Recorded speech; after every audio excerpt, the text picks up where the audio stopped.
talk a little bit about who a Michael Weaver is, but my curiosity about him grew when I looked at his website, number one, which was intriguing, as well as noticing his prominence in A String of Pearls, your film, and the relationship of those commentators you use in that film, him being one of them. I wondered, I had the sense that he's a medical professional as well as a translator and playwright and so forth. If you want to say anything else about it. He's It was your decision to use the poem. Because, it's like you use all kinds of material, you use all kinds of people and imagery in film. And he was, to me, a time traveler. And I loved his poems. And I'm not a poet, and I didn't come to it in my life much. But you could enter his space.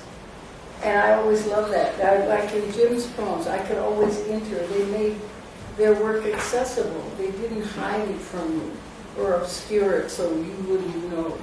But by putting him in A String of Pearls, you made him like a family member because it's so much about the family. Is there anything that can be said about him? Is he part of your informal family? No, not family, but the one on the road, the one that gives the directions on the road. Yeah, you meet a lot of people when I first, Jim read that to me, read that poem, I was sobbing. Really? Yeah, it's pretty close to some other space I've ever been in. For someone to see you, it's like observing you as nude. In some cases that you didn't know anybody saw that, maybe you didn't see it yourself. And it's I think this whole time travel thing that I've been doing is, so in this new film we're going to work on, we're starting from fourth grade. And and I start from the report card, which was average, there's nothing brilliant on this. I was a C student, and the only A I ever had was in health. And but that having been said, I was going to burn it one time. Jim said, "Don't you dare!" And I'm very glad I didn't, because it just says people start in different times. Yes. And they start in different places, and what appears to be something at one time is just a signpost.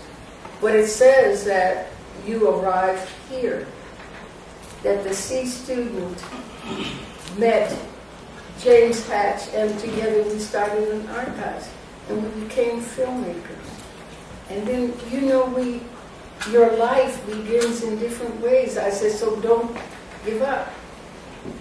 Because for one thing, for the mystery of all of it, is that you can never be stopped unless you allow it. In that case, I'd like to stop you there, because you're not going to believe this. We're supposed to be shooting 10-minute increments. And that's the end of the first one. Well, that's all right. No, but I really do want just to make it say interesting. That one thing that about that. It's very important, because you can give up to your community because you're of this. You take the label with you. You carry it. And you're forever wounded by it or rewarded. But you cannot be stopped. Absolutely not. Because in the crack in the sidewalk there is moss. But then you step on it and it may die. But then the next time your shoe misses it. So you end up over here. You don't know who your conductors are, and they're taking you someplace. So how does a C student end up doing what we did? Or how does a C student end up in Georgia, in Soviet Union, meeting a famous filmmaker like Sergei Parjana? Because of my friends and my associations. So nothing is locked down. So have heart. It's not so have bad. heart. Keep going. Because you may start when you're 30, or you may start when you're 5. But it cannot be stopped. It's absolutely impossible. It is. some side activity. No, that was good. They're That's- finished too. that's done. That's right. We done?